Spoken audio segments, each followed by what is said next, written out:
안녕하세요. 모아쌤입니다.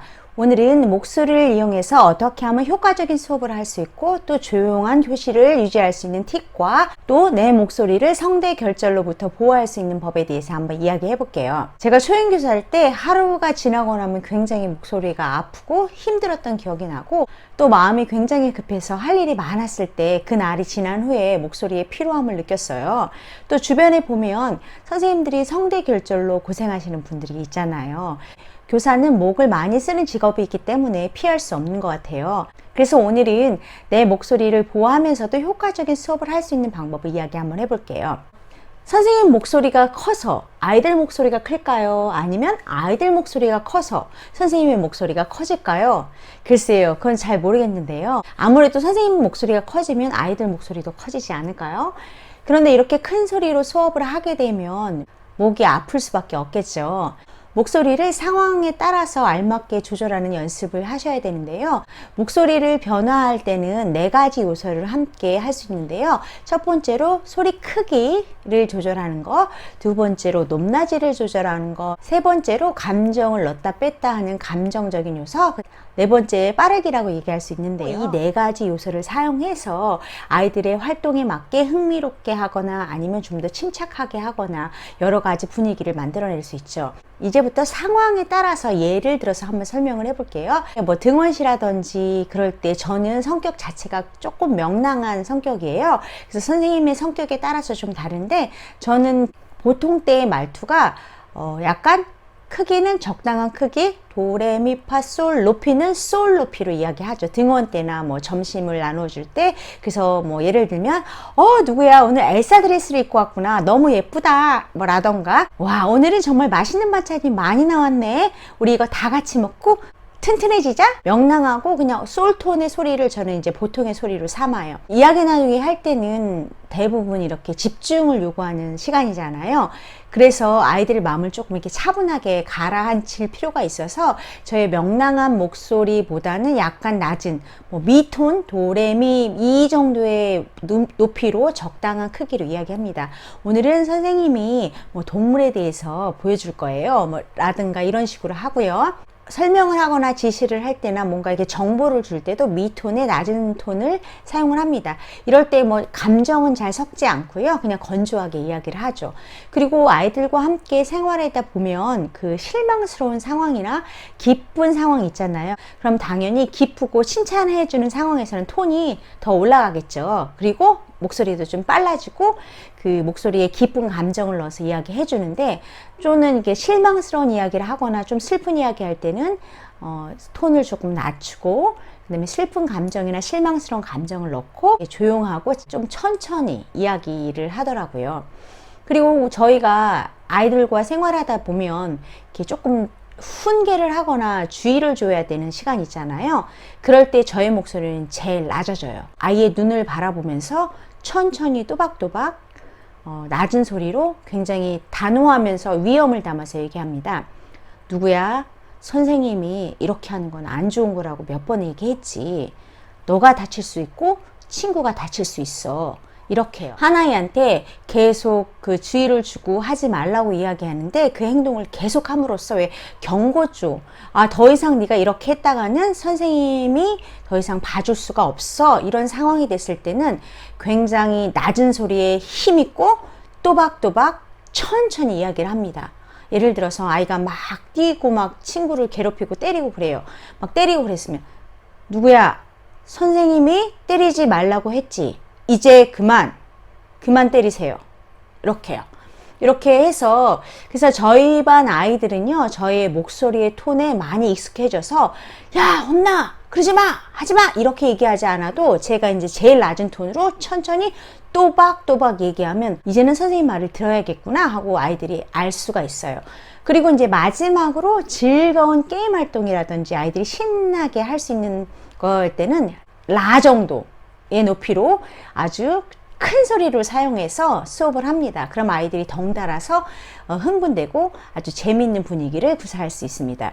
제가 이제 여러 가지 상황에 따라서 목소리를 어떻게 조절하는지 말씀을 드렸는데요. 선생님 목소리에 따라서 좀 연습을 해보시기 바래요. 어떤 분은 고음을 가졌고 어떤 분은 저음을 가졌으니까 연습을 한번 해보셔서 알맞은 목소리를 찾아내시기 바래요.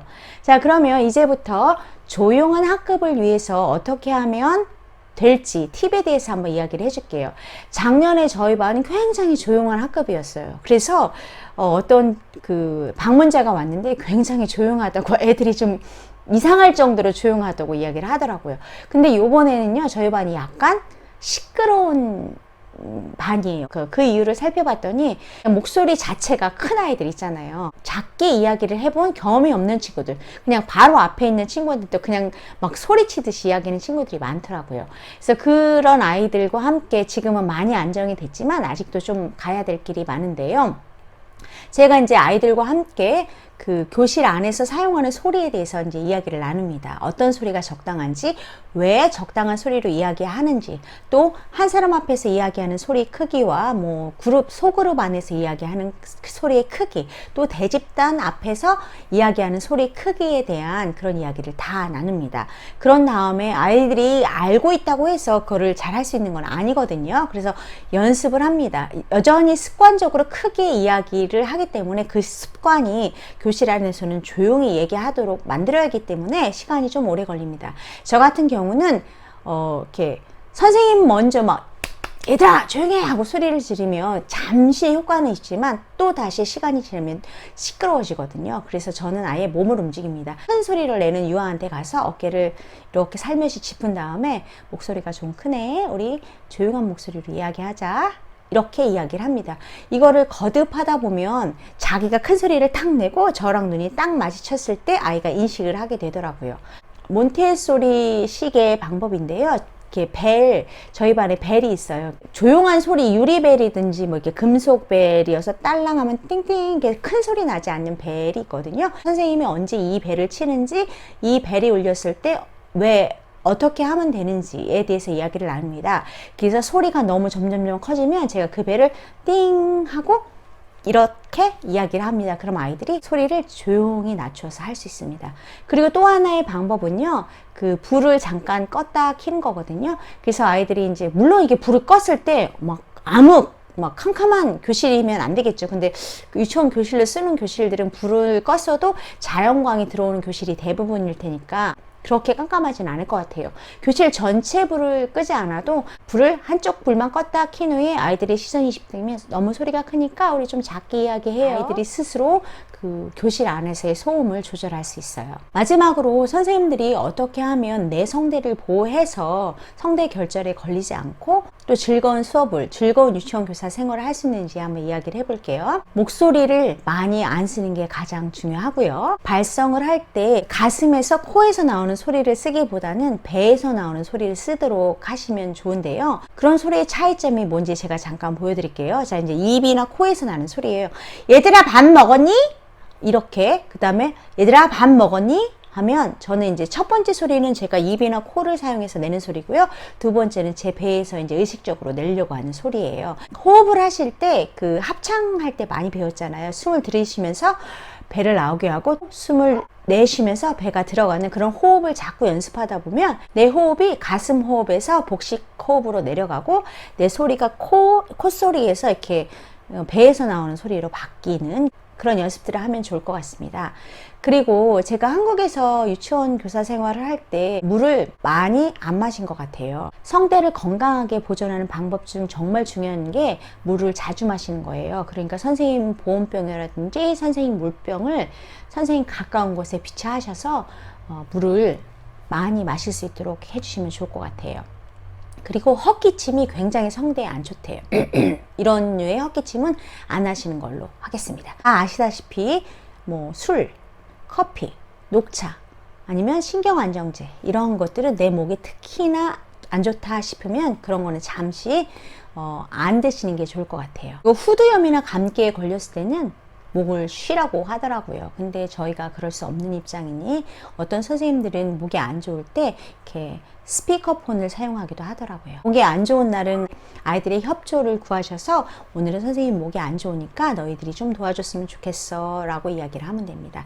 오늘 비디오는 여기까지고요. 그럼 저는 다음 영상에서 만나 뵙도록 하겠습니다. 감사합니다.